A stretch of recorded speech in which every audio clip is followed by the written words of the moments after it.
Good morning. I just put my crutch down, but our mayor said she would help me in a minute if I needed it, so thank you.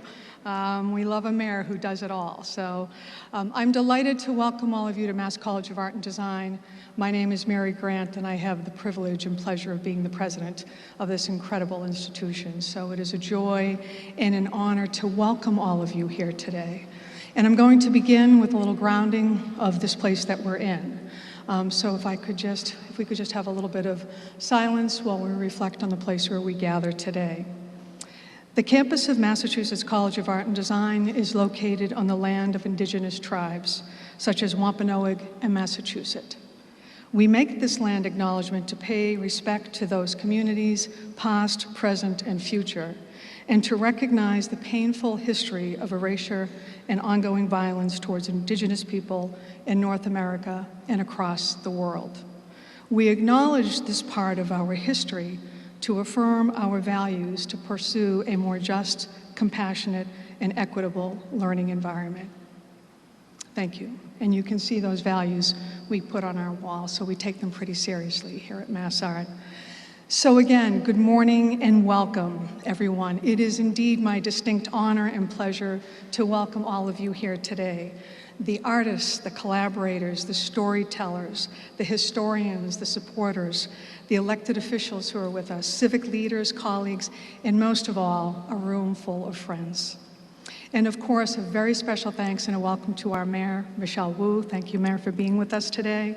Thank you to the City Council's Arts, Culture, Entertainment, Tourism, and Special Events Committee, of which several members are here as well. This event marks the launching of something truly special for our city: Unmonument, Remonument, Demonument, Transforming Boston.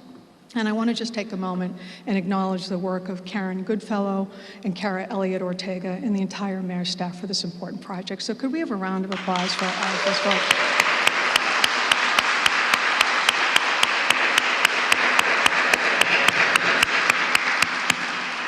And congratulations to the 30 artists who have been selected to be part of this outstanding program, who will share their talents with the community. Mass Art is honored to be a partner for this important initiative. This multi-year program is not just an initiative, it is a profound journey towards reimagining Boston's commemorative landscape through temporary public art installations, free public events, and educational content and activities. Unmonument highlights this city's dedication to nurturing both our understanding of our history and our creative community. And at the heart of this program lies a shared vision that resonates deeply with all of us who are here at Mass Art, and I'm sure with everyone in this room today. The belief that art and design, that creative expression, and the accessibility thereof are essential to our daily lives. They are pivotal to improving our society and our economy. I think we are all in agreement on that. Moreover, this belief drives our commitment to providing new learning opportunities for the next generation of talented, passionate, and determined leaders who come through these doors every single day, which is why we are so excited to be able to create educational and interpretive materials and provide an online learning component to the Unmonument program. And I want to thank Ryan Diaz, who's here today, who's one of the faculty members who is helping to lead the initiative at Mass Art. Ryan, good to have you here. Thank you so much for the work you do every day with our students.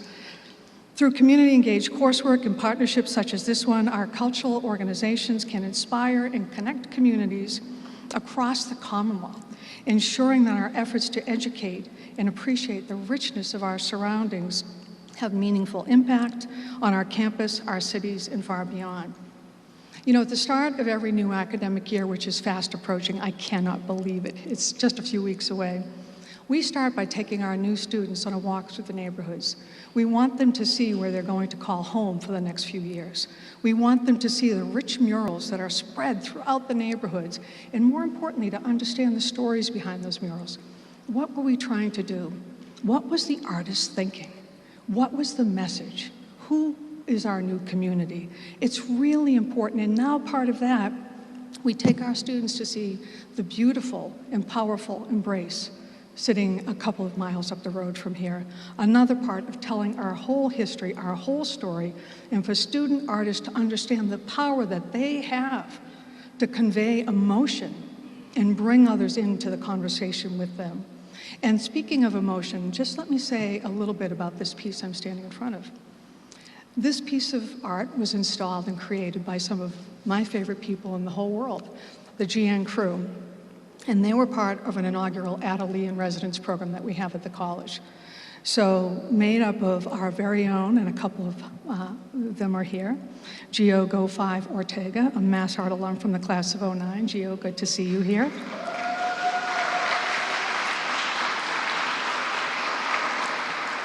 Rob Gibbs, who is a Mass Art honorary degree recipient. Louis Take One Taforo. Louis, great to have you here this morning.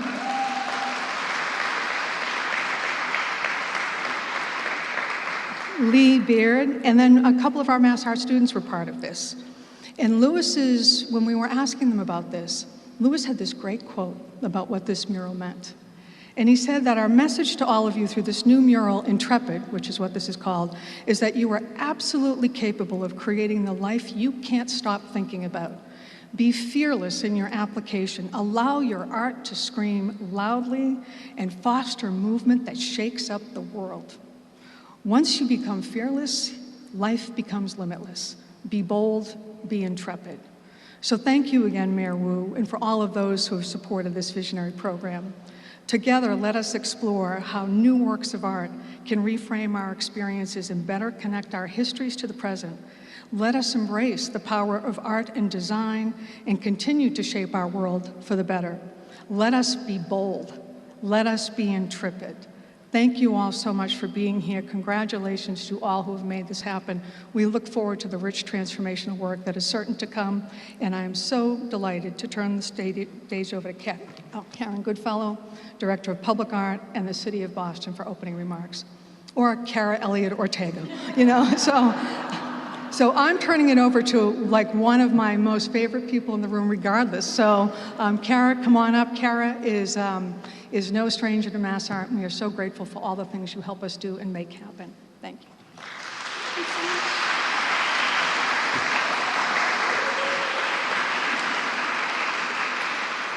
Hi, everyone. Thanks so much for joining us. I'm so excited to be here and grateful to our partners at Mass Art for welcoming us into this beautiful space. Mass Art has continued to be an amazing partner to the City of Boston, particularly under the leadership of President Mary Grant, and we can't wait to continue to work with the talented students and faculty here and on this project that we're announcing today. We're just so lucky to have this Public College of Art and Design, not only in our backyard here in Boston, but in the state of Massachusetts. And I also want to acknowledge this amazing piece behind us that Mary just described so well. This mural is asking us to be bold, and at the Mayor's Office of Arts and Culture, we've really taken that to heart. And this latest project, Unmonument, Demonument, Remonument, Transforming Boston, is perhaps one of the boldest that we've undertaken. I don't have to tell you that in Boston, you can't walk 50 feet without bumping into a monument of some kind. I'm so proud that over the last few years, we're adding new monuments to the city, like the Embrace, like Chinatown Workers Statue, and Journey of My Soul, the legacy of Frederick Douglass, all of which expand our narrative of what it means to be historic Boston. What we're here to celebrate today is a continuation of Boston's leadership in the arts, as we've been selected by the Mellon Foundation as one of only 9 cities around the country to receive funding to examine, interrogate, and ultimately transform our experience and understanding of our city's monuments. With this project, we're supporting over 30 public art initiatives and over 50 artists, bringing temporary monuments and free public programming to neighborhoods across Boston, asking artists and the public who and what we memorialize in our city, how art can create belonging and civic engagement through public spaces, and what innovative forms this storytelling should take. Because what we put in public space doesn't just tell us about our past, it also helps us understand what's possible in our future. At a recent Boston Art Commission meeting, and I know we have some commissioners here as well, thank you for your service to the city. At a recent meeting, I had the joy of hearing artists present new mural projects. Latinx artists, immigrant artists, working with parents, teachers, and students entirely in Spanish to represent their interests and their identities. I was so moved as a Peruvian American to see the range of Latin American stories being so beautifully embraced, but even more emotional to see communities engaging in a public process entirely in Spanish seamlessly. Because no matter who we are, when we're able to experience belonging in civic spaces, it helps us understand that we can also shape those spaces and make them our own. We get that visceral feeling that we belong, that we can thrive as a part of this public community. Our hope is that over the next 2 years, the public here in Boston will get to have this experience, engaging new public art installations across the city in many forms, from temporary sculptural installations, murals, theater, community-based art practices, all the way to new media, augmented reality, and other forms through emerging technologies. I'm so excited for this program and to see our communities shape the future of public art in Boston. Thank you to all of our partners and to the Mellon Foundation for spearheading this work, and to all of the artists and community members who have been doing this work for a long time. We know that this is coming as a culmination of decades and decades of work that's already been happening here in the city, and we're excited to elevate that in partnership with you. So now I'm excited to turn it over to someone who has really made all of this possible and who has been working for over a decade to bring new public artworks to the city, our Director of Public Art, Karen Goodfellow.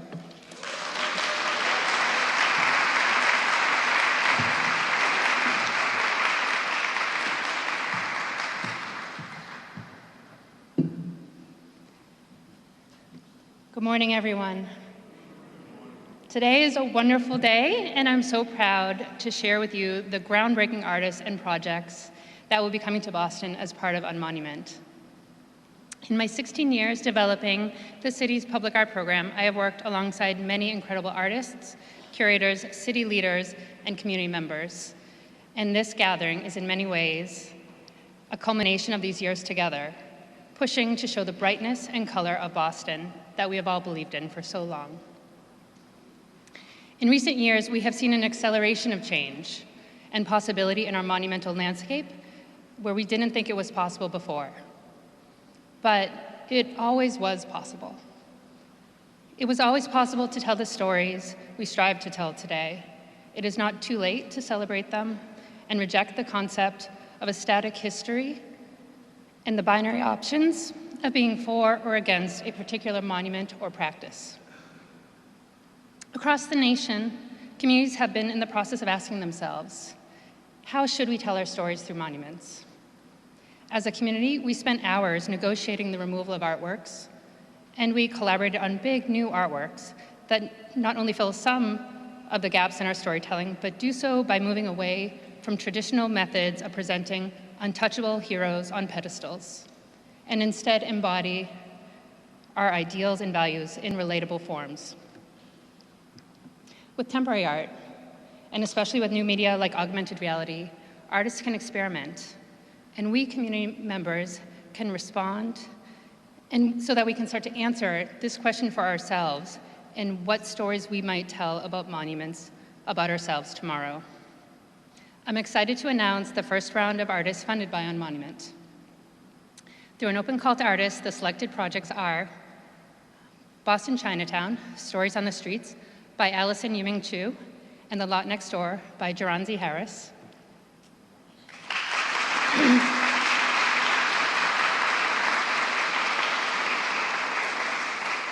Future Monument to the Trees of the Public Garden by Dr. Catherine Farrington.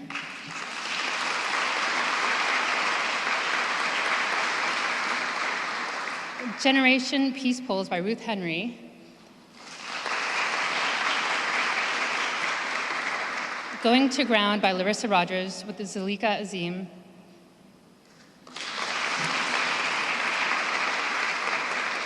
Kinfolk Monuments, a project by Kinfolk led by Idris Brewster.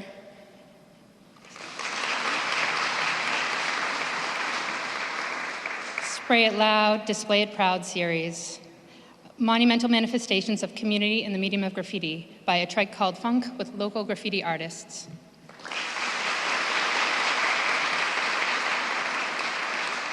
The Gun Violence Memorial Project by Hank Willis Thomas and Mass Design Group.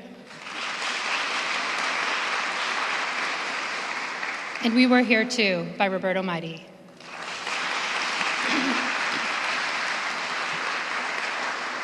We are also funding 8 research and development grants so that artists can prepare proposals for the next round of Unmonument to be on display next summer.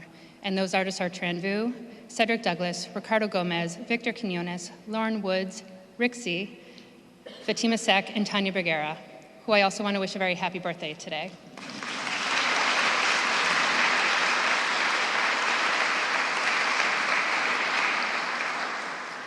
In order to ensure a wider variety of diversity of artists and artworks, we also made grants to 5 leading curatorial organizations who have long been engaged in the work of reimagining monuments. Emerson Contemporary, co-curated by Dr. Leonie Bradbury and Shana Gar.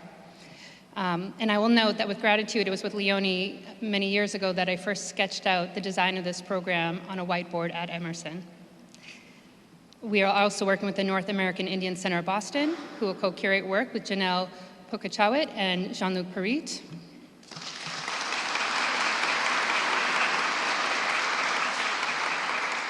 We will work with the Boston Public Art Triennial and work curated by Jasper Sanchez and Kate Gilbert.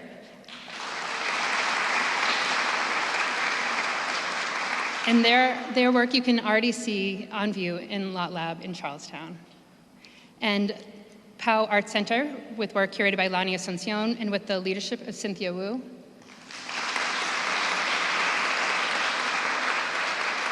And finally, the National Center of Afro-American Artists with work curated by Barry Gaither.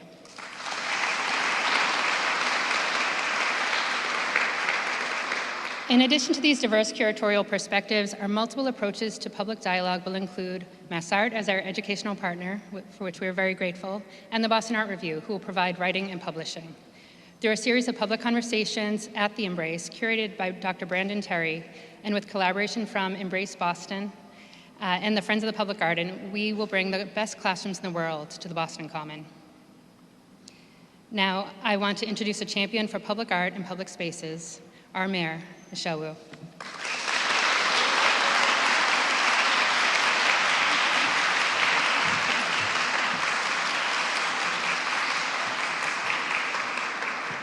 Thank you so much, Karen, for all that you do and all that you have been laying the foundation for a very long time. We're thrilled to see this culmination come to fruition as well.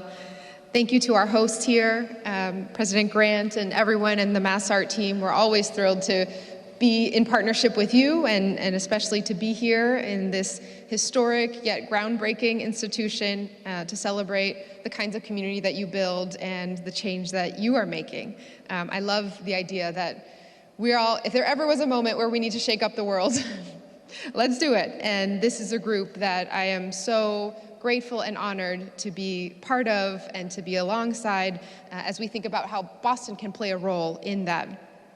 Thank you to our Chief Cara Elliott Ortega, for all the ways that you continue to make sure that Boston is a home for everyone through the arts and culture.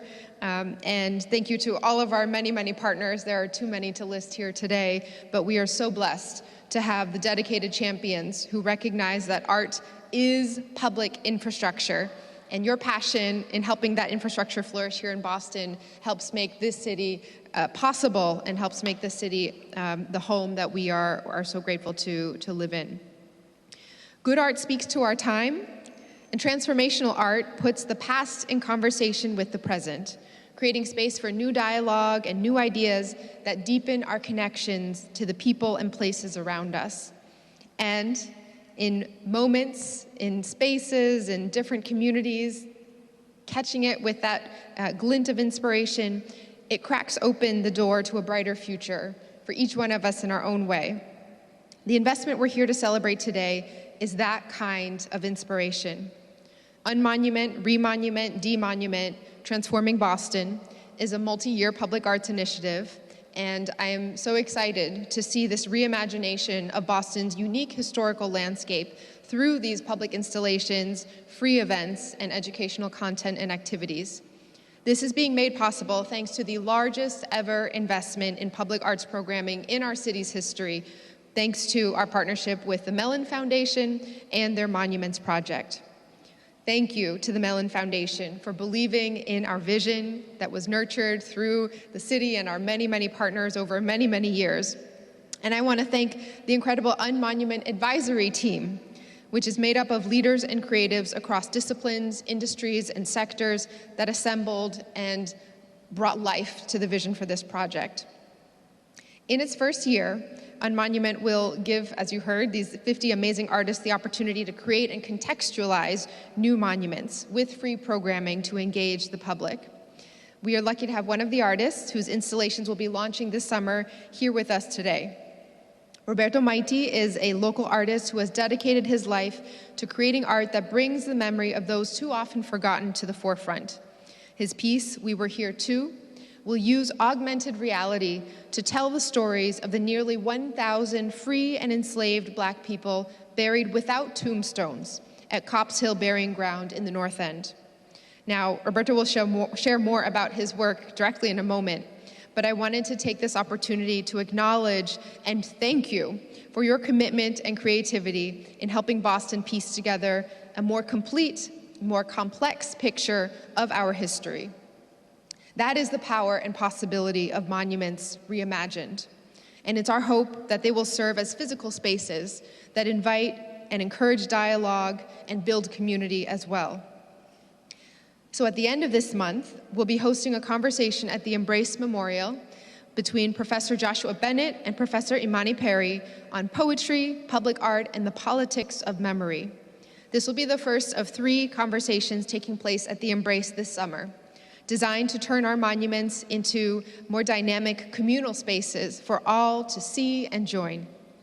I'm so grateful again to our Unmonument Advisory Team, Mellon Foundation, our Arts and Culture Cabinet, and all the partners, curators, and artists and creatives who have come together to untangle, deconstruct, and reimagine public art in the name of public engagement. So now I'm excited to turn the mic over to someone whose partnership is helping make all of this possible, and who, as a member of the original committee convened to oversee the artist selection and design process for the memorial to Dr. King on the Common, had advocated from the very beginning that this space should be what the community wanted, a site for gathering, dialogue, and connection. So I'd like to invite up the John L. Loeb Associate Professor of Social Sciences at Harvard, Dr. Brandon Terry.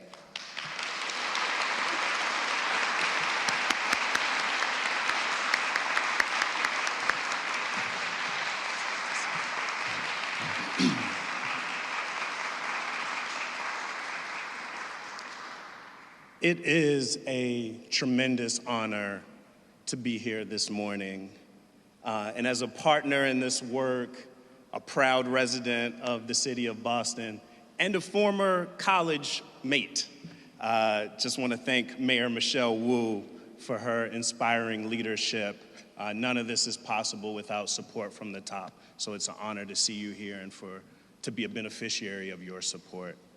I also want to express my deep, deep gratitude to Elizabeth Alexander, my former teacher, for her tremendous vision as the president of the Mellon Foundation. She really understands how the stories of our shared peoplehood are written in the monuments we offer up to posterity, and how the fate and fortunes of democratic life rest in part on our ability to see ourselves and our extraordinary differences without losing the search for common values that monuments embody.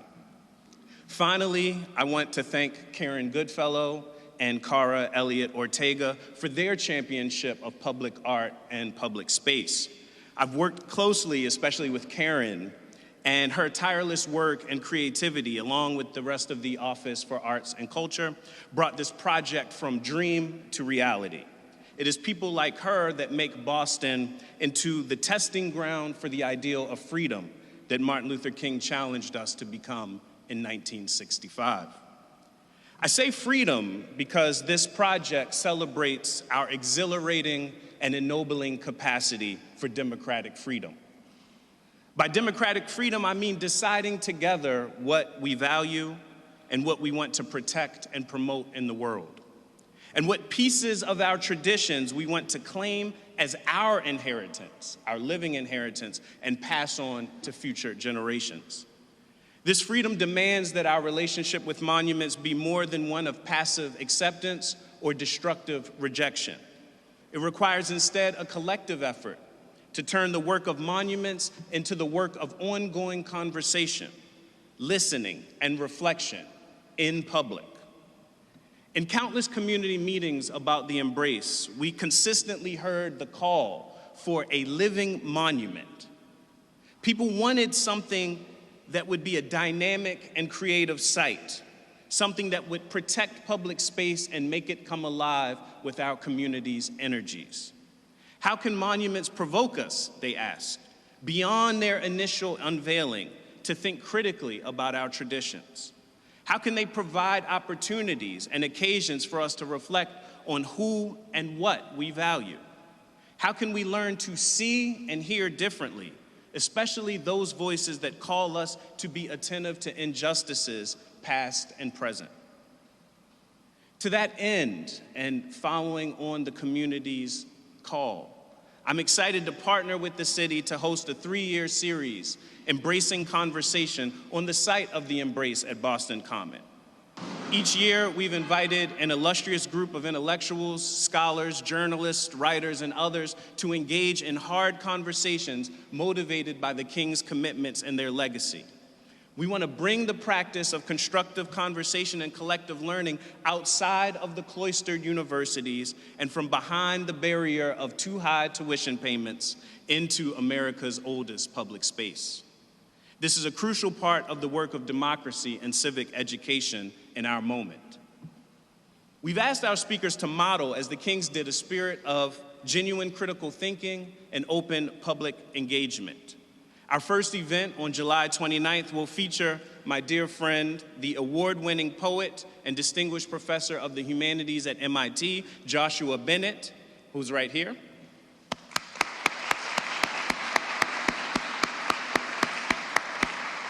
And he will be in conversation with my colleague, the MacArthur Genius Grant award-winning scholar, Imani Perry. In August, we will host the brilliant historian of New England, Carrie Greenidge, before closing in September with another event that will be announced shortly. Each summer, our hope is that the Common will be even more alive than ever with the spirit of democracy and the care for public life, which is so precarious in our present. It's an honor to be a part of this work, and I thank you all for allowing me to join you.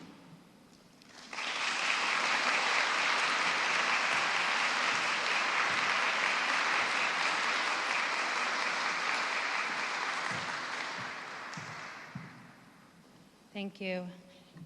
Thank you, Brandon.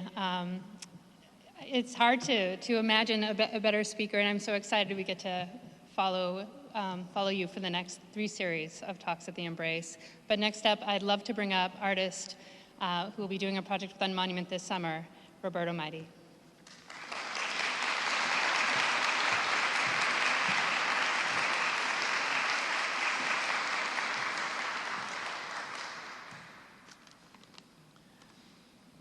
So, dear Mayor Wu, and leaders of the Boston Art Commission, Unmonument advisors, fellow artists, members of the press, and invited guests. And my goodness, I see so many old friends here, all throughout the hall.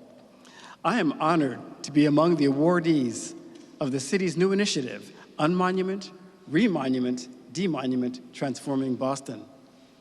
Boston is one of the most storied cities in America. Every child knows about the midnight ride of Paul Revere, Old Ironsides, and the Battle of Bunker Hill. Tourists come from all over the world to see the Paul Revere statue, the USS Constitution, and the Bunker Hill Monument. But there's much more to the story and the people of America. Thankfully, Boston now has monuments like the Embrace about Martin Luther King Jr. and Coretta Scott King, Step on Board about Harriet Tubman, and coming soon, the Chinatown Workers statues.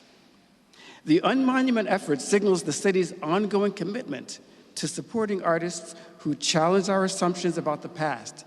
It aligns with the movement to uncover, memorialize, and honor all the people who helped shape America. My project, We Were Here Too, is a new media monument to colonial African Americans in Boston. This augmented reality experience serves as a digital monument to the North End's colonial Black neighborhood known as New Guinea. It was a bustling community of free and enslaved Black seafarers, stevedores, shopkeepers, tradespeople, day laborers, and street workers. New Guinea is now almost completely forgotten. My project aims to resurrect their memory, focusing on Copp's Hill Burying Ground in the North End, which has about 1,200 stone monuments to Euro-descended colonists, but an estimated 1,000 Black colonists under the ground in unmarked graves. Among Copp's Hill's few remaining monuments to Boston African Americans is that of Prince Hall, a Revolutionary War veteran, a prominent Black abolitionist, and founder of Prince Hall Masonry, the first Black lodge of Freemasonry in the world. Some historians believe that Phyllis Wheatley, the 18th century African American poet, may also be interred at the cemetery in an unmarked grave, perhaps along with her husband. In We Were Here Too, visitors to Copp's Hill Burying Ground will be able to experience free, on-site augmented reality projections of my original video, audio, and fine art photography collages on their smartphones.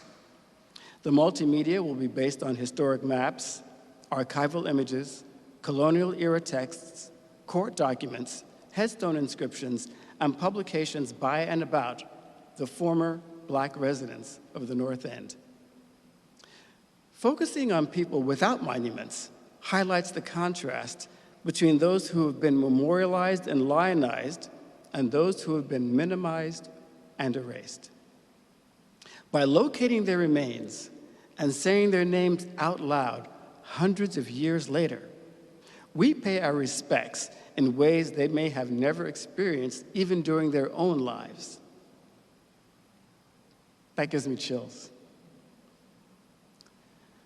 I hope that Bostonians and the people who come from around the world to visit Boston will experience this new media monument and learn that African Americans, free and enslaved, lived and worked here at the same time as Paul Revere, John Adams, Abigail Adams, and John Hancock.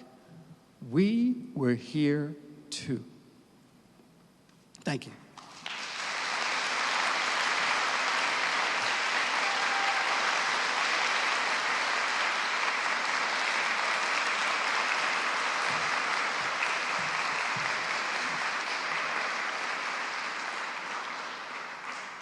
Thank you, Roberto.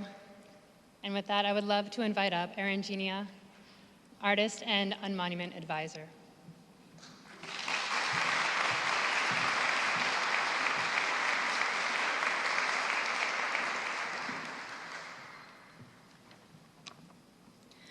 Han mitakuyepi.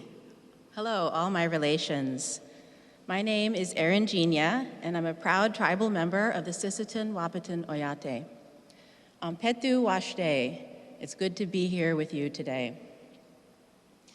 As a member of the advisory team, I want to thank my fellow speakers for their words today and for making this work possible. Let's give everyone a round of applause. One more time.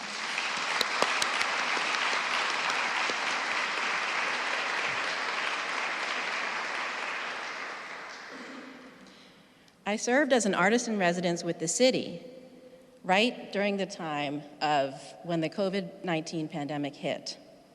I served with the Office of Emergency Management. And it was at that time that the city declared racism a public health emergency. As part of my residency, I organized a series of panels called Confronting Colonial Myths in Boston's Public Space. I felt it was so important for our community to hear from Indigenous artists, leaders, including Jean-Luc Pirit, who was on the panel, who's here today with us, and community members about how monuments, memorials, and public art contribute to the public health emergency of racism.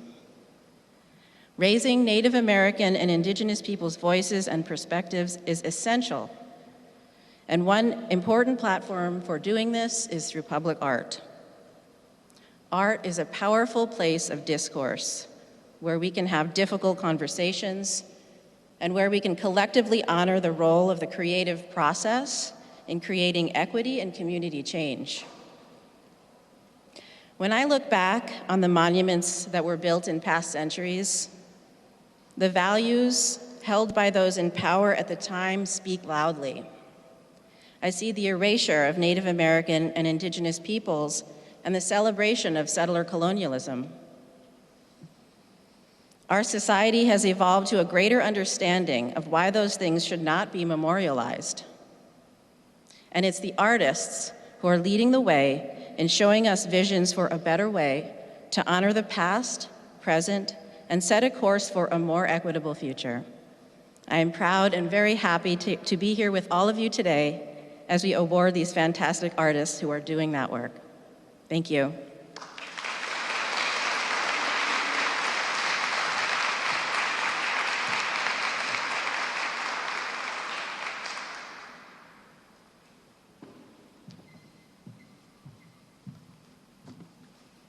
In closing, I want to thank all of our partners and artists who are here today and who could not make it.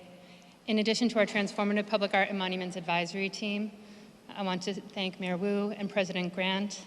I would love to thank everyone at the Mellon Foundation, from Carrie to Emma to Justin to the leadership of Elizabeth Alexander. And I also want to acknowledge both George Fifield, a champion of new media artists in Boston, and Fern Cunningham, a prolific sculptor who is singularly responsible for nearly every sculpture of a woman and person of color in the city of Boston. We lost them both in recent years, but they have been very present in my heart and in this work, and I thank them both and hope that we can together honor their memories. And I do want to thank all of you and everyone else we forgot to thank. I think we'll all connect soon, and we'll have much to celebrate in the coming years. But if there are questions from the press, I think we'll take them up front here, if that's okay. And I think we can just really honor this moment together and start to imagine together what the City of Boston's monuments and the stories we will tell will be. Thank you.